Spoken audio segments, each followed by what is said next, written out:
each and every one of you a massive thank you, because we're very, very flattered that you like the show or love the show, and we'll continue to try and make it better and better. For 2 decades, Simon Cowell was the undisputed king of television, a ruthless media titan who built a $500 million empire on being unbreakable. His brutally honest verdicts on American Idol and The X Factor made him one of the most powerful men in the world. But the man who seemed invincible was fighting a secret war against a childhood starved of affection, a bankruptcy that left him broken. It was the most devastating thing that ever happened in my life. And a loneliness so crushing, he secretly called his life a prison. How did the man who had everything end up with nothing he truly wanted? To understand the verdict he passed on his own life, we must first uncover the version of himself he fought to bury. The armor of his ambition. Before he became a kingmaker who could shatter dreams with a single sentence, he was a bankrupt failure, haunted by the silence of a father who never told him he was proud. The story of Simon Cowell's ferocious ambition begins not on a glittering television stage, but in the ashes of his first catastrophic failure. In the late 1980s, a young, arrogant, and moderately successful Simon watched his first independent record label, Fanfare Records, crumble around him. The creditors were at the door, the hits had dried up, and the dream was over. He lost everything: his home, his Porsche, and his pride. At nearly 30 years old, he was forced to suffer the ultimate humiliation, moving back into his parents' house, a defeated man sleeping in his childhood bedroom. The shame was a fire that forged the man the world would come to know. In that moment of utter defeat, he made a vow that he would never be powerless again. To understand that burning need for control, you have to look inside his mind, to the psychological root of his ambition. Cowell's childhood was not one of financial hardship, but of a profound emotional neglect that left an indelible mark. His father, Eric, was a successful music executive whom Simon idolized, but he was a man of his time, distant, demanding, and seemingly incapable of praise. Simon would later recall with a lifetime of hurt that his father never once said the simple words, "You've done well." That paternal silence created a deep, insatiable hunger for external validation, a void he would spend the rest of his life trying to fill with money, power, and fame. His failure with Fanfare wasn't just a business loss, it was a deep, personal confirmation of his worst fears, that he wasn't good enough. His comeback was not glamorous, it was a brutal, calculated climb from the abyss.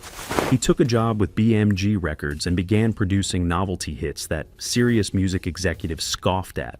Songs by TV puppets, wrestling stars, and the Power Rangers. They were cheesy and disposable, but they were also massive commercial hits. He was clawing his way back, not with artistry, but with a ruthless, unerring instinct for what sells. Every record that went to #1 was another stone in the wall he was building around himself. This success gave him the power he craved, but it also gave him more to lose, making the fear of another failure even more dangerous. Each win was a temporary fix for a permanent wound, the ticking time bomb of his insecurity growing louder with every success. While the world saw a hitmaker behind the scenes, a man was becoming addicted to victory as a means of survival. His masterstroke was creating the TV talent show Pop Idol in 2001.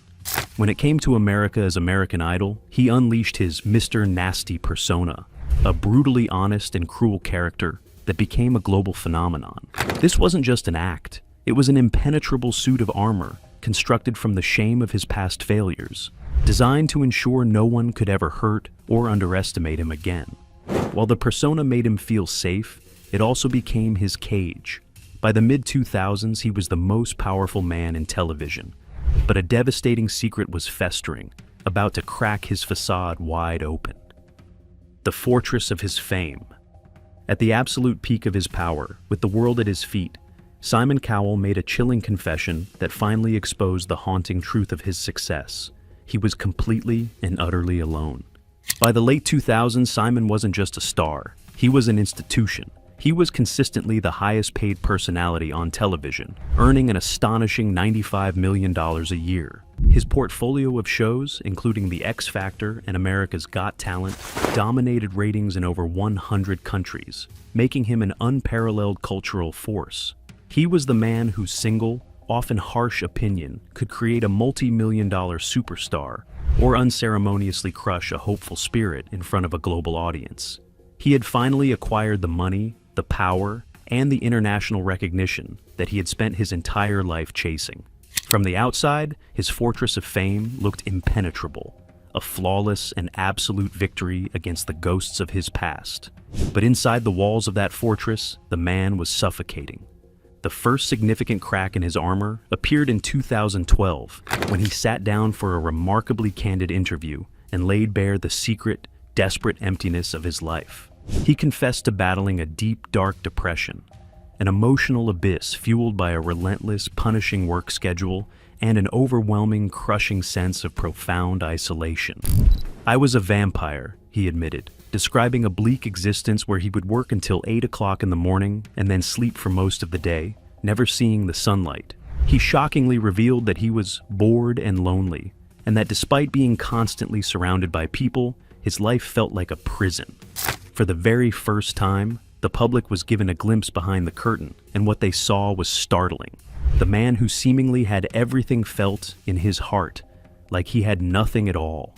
The ruthless, all-powerful judge was, in reality, a profoundly and desperately lonely man. This aching desperation for a meaningful connection soon exploded into a humiliating public scandal that would permanently shatter his carefully controlled and managed image. In 2013, the shocking news broke that he was having an affair with Lauren Silverman, who at the time was the wife of his close friend, the millionaire property developer Andrew Silverman. The betrayal was stunning and deeply personal. The Silvermans had been a part of Simon's small, trusted inner circle, frequently vacationing with him on his yacht in the Caribbean. When it was revealed that Lauren was pregnant with Simon's child, the affair erupted into a full-blown media firestorm. The press was merciless. He was branded a backstabber, a homewrecker, and a traitor. It was a reckless, self-destructive act that not only cost him his cherished friendship with Andrew, but also exposed the desperate and perhaps pathetic lengths he would go to in order to fill the vast void of loneliness that had consumed him. He had finally found a partner and was about to become a father, but it had come at the devastating cost of his reputation and his privacy. Just as the scandal settled, Simon was hit with a personal blow from which he would never fully recover. In 2015, his mother, Julie, his rock and best friend, passed away after a long illness. The loss utterly destroyed him, leaving him in what he called a daze of grief. The impenetrable armor he had spent a lifetime building was finally, irrevocably broken, leaving him defenseless against the grief of losing the one person he felt truly loved him. The shattering of the Titan.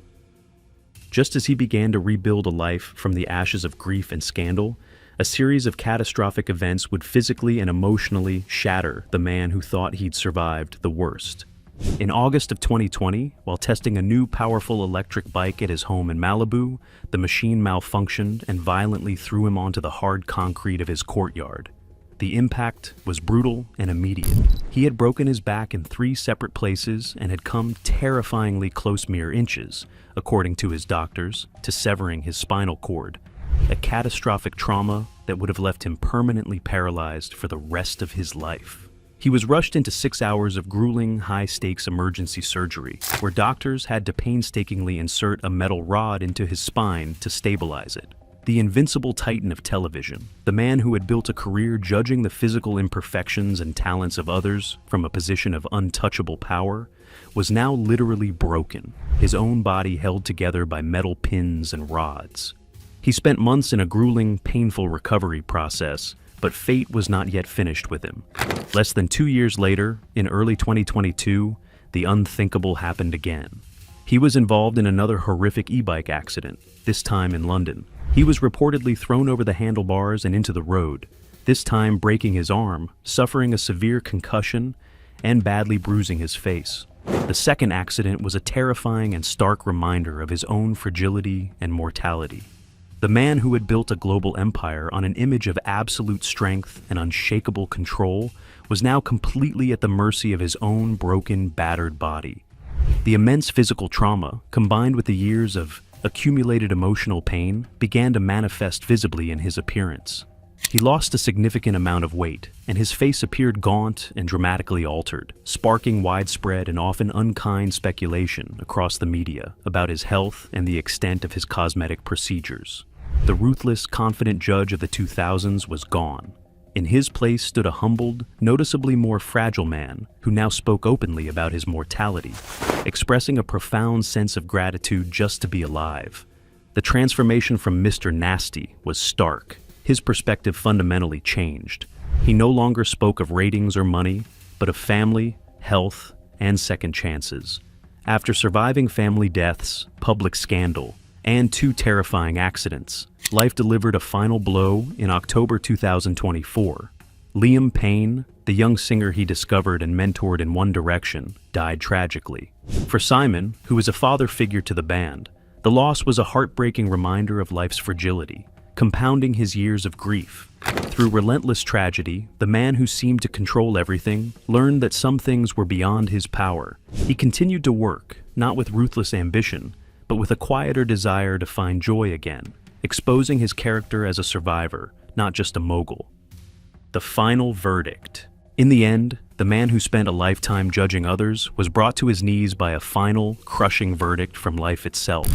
We witnessed the journey of a boy starved for his father's praise, who clawed his way out of failure to build a global empire. He constructed an armor of ruthlessness to protect himself, only to find that his fortress of fame became a prison of profound loneliness. That armor, already cracked by grief and scandal, was ultimately shattered by near-fatal trauma, leaving behind a man forever changed. The world watched as the titan who built his name on being unbreakable was, in the end, broken by the universal forces of pain, loss, and time. This leads to the great unanswered question of his legacy. Is the Simon Cowell we see today, softer and more fragile, the result of a calculated public relations move, or is he the authentic broken man who was finally stripped of his armor by a relentless series of tragedies? What do you think about his journey? Share your thoughts in the comments below. And don't forget to like this video and subscribe for more stories you were never meant to see.